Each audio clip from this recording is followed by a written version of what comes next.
Probably the hottest keyboard on the market right now is this guy, the Ducky One Mini, which is pretty surprising because it is a 60% keyboard, and RGB 60% boards aren't new or anything. We already have the Pro keyboards and the Vortex Pokers, which are both super popular as well.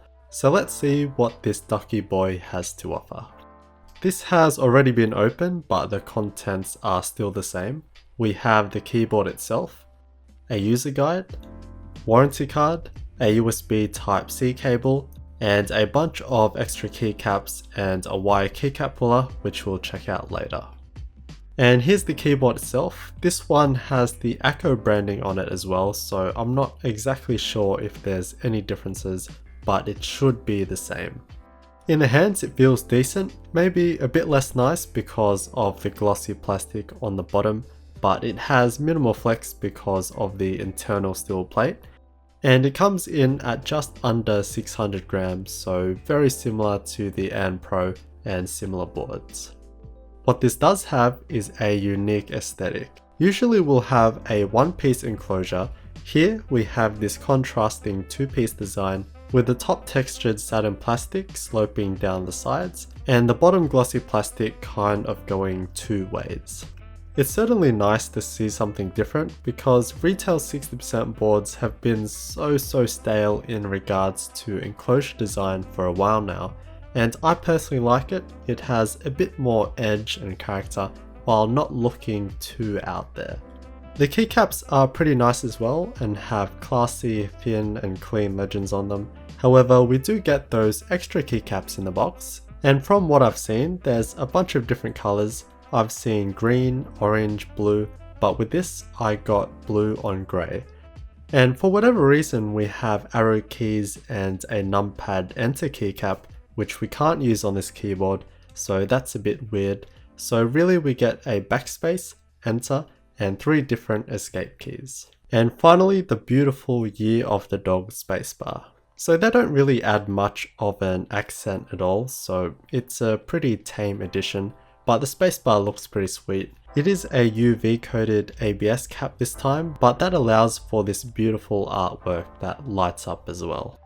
On the rear we have our USB Type-C port, again showing that most new keyboards are moving to it, and then some branding in a non-obtrusive spot. On the bottom there's a couple of rubber feet, and we also have 2-stage flip-up feet, which are awesome. And we pretty much never see flip-up feet on 60% boards because of how small they are. So I'm actually really happy to see them here to give us some flexibility. And finally we have our dip switches, which just change some minor things. So dip 1 and 2 change the position of the FN key, dip 3 changes caps lock to FN, and dip 4 switches between N key rollover and 6 key rollover for compatibility. Okay, so now to the actual Mini aspect of the keyboard. Ducky have had the Mini before, but it didn't really take off like this one, and now they're back to the 60% game, so it's just the main section of the keyboard with the function row, nav keys, numpad, all chopped off. So we get this super compact form factor, and with compactness we get better portability, but most of all it saves space on our desk, which allows our mouse to go closer to the center to create a more ergonomic and comfortable experience.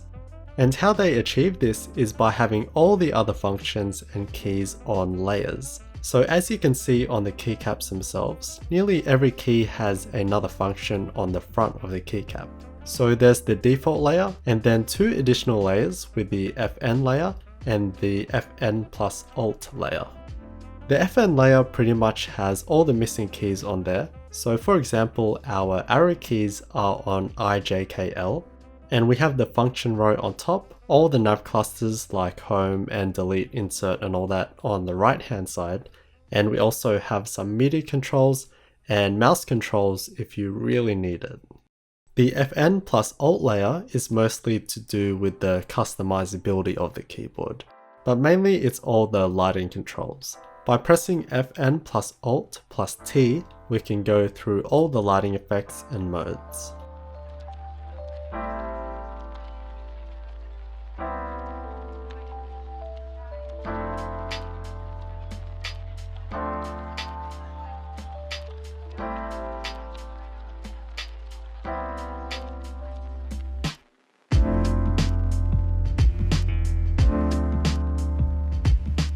We can also have custom colorways on these CM1 and CM2 keys.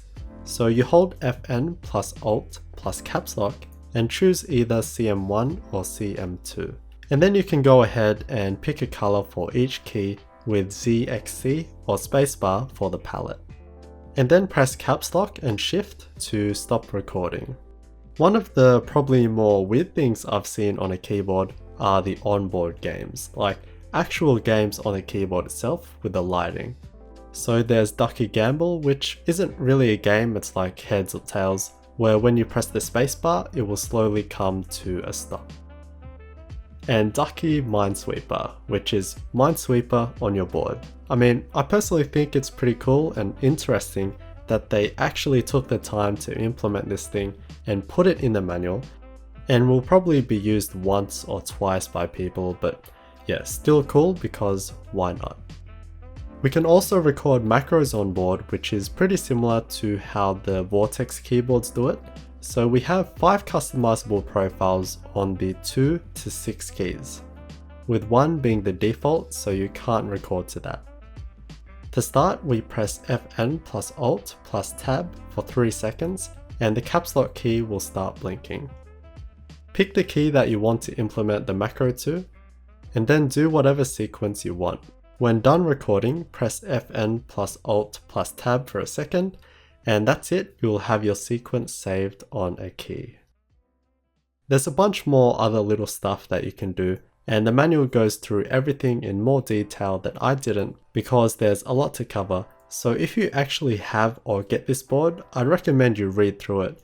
And that's the thing, you gotta know all of this stuff because it's all on board. There's no downloadable software like nearly every other keyboard out there, and for many that can be a negative because you don't have that interface to easily go through all the options. Everything is done with all these somewhat complicated key combos that, to be fair, are labeled, but it's still not as intuitive. Anyway, back to the keyboard. The keycaps are made from 1.2mm PBT plastic and are double shot, so the legends are another piece of plastic and will never fade away. And underneath the caps we have Cherry MX Browns on this particular board. This is of course available in the other Cherry MX variants, including MX Speeds and MX Silence. The Browns are tactile switches, so they have a mild bump halfway but have no click.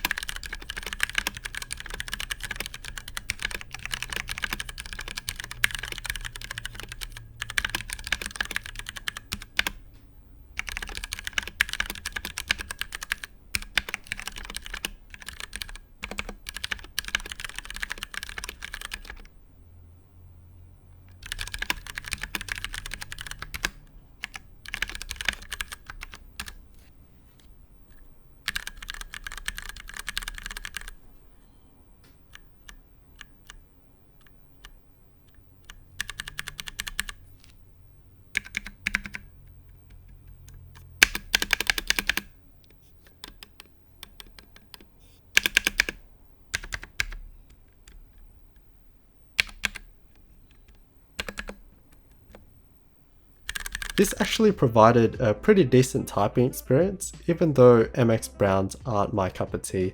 It felt solid enough on this board.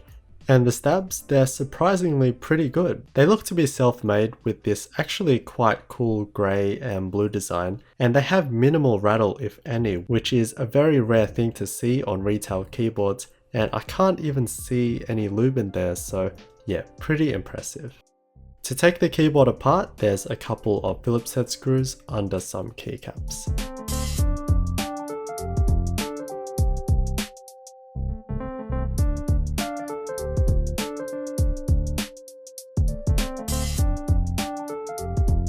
This isn't my board, so I'm not going to force these two pieces apart, but you can see it's two-part design and the inside is very simple. I would have liked to see some metal standoffs instead of just tap plastic, and even though there's no real reinforcement or ribbing, it's actually quite sturdy. We have a 1.5mm steel mounting plate, which gives the keyboard its heft and rigidity, And here's the PCB, and as usual, it looks very clean. The solder joints look good, and of course we have our RGB SMD LEDs instead of through hole. Okay, so the reason I actually have this board with me is because the USB-C port came loose. So I had to take it off and solder it back in place and secure it better. And if we look back at the case, it doesn't look too bad. I mean, there is some support for the bottom of the port, and the PCB itself prevents it from going the other way, but the case wall itself is quite thin, and I guess just doesn't give enough support. So please be careful with that, otherwise it can be tough to fix for most people. So overall, the good old Ducky has impressed and have come back to this 60% game with a very complete keyboard. It is a packed space, and they've differentiated the actual look of the keyboard with this unique enclosure design, which I think is important. But they of course have that big brand name behind them, helping its popularity. There's a lot to like about it. It has a solid build with an internal steel plate, nice looking and feeling keycaps, vibrant RGB backlighting, and a decent amount of customizability on board. However, onboard customizability isn't for everyone, and even myself, I prefer some sort of graphical user interface to deal with all of this stuff, because it can be a bit complicated. Comparing it with the competition, I see two main competitors, the AND Pro 2 and the Vortex Poker 3 RGB. At average pricing, the Ducky is about 100 bucks, the AND Pro 2 is about 80, while the Vortex Poker 3 RGB is about 140. So it's coming in at about a medium price. The AND Pro 2 is a great value keyboard. It has most of the features that this has with RGB backlighting, double shot keycaps, programmability, but with software. It's also available with either Gateron or Kale box key switches, which I consider to be better as well. Quality isn't too different, but the Ducky probably edges it out in fit and finish and quality components. But the big difference is the wireless capabilities. The Vortex Poker 3 RGB is pretty much the Ducky Mini, except it has a full aluminium case but comes at the premium price. With the Poker 3, you'll be getting that for the heftier case, but that's been out for a while now, so that may be refreshed soon. So the main competitor for most people would be the AND Pro 2. I really like both keyboards, the main difference being wireless. So if you need wireless, then it's an easy choice. Again, the Ducky fit and finish is a touch better, including the nice stabilizers, but yeah, there's not a huge difference between the two, and I'm sure you'll be happy with both. A big thanks to Joshua for lending me this keyboard for review. These will be coming back in stock very soon all over the world, after pretty much everywhere got ripped out of stock before Christmas, so best of luck to all.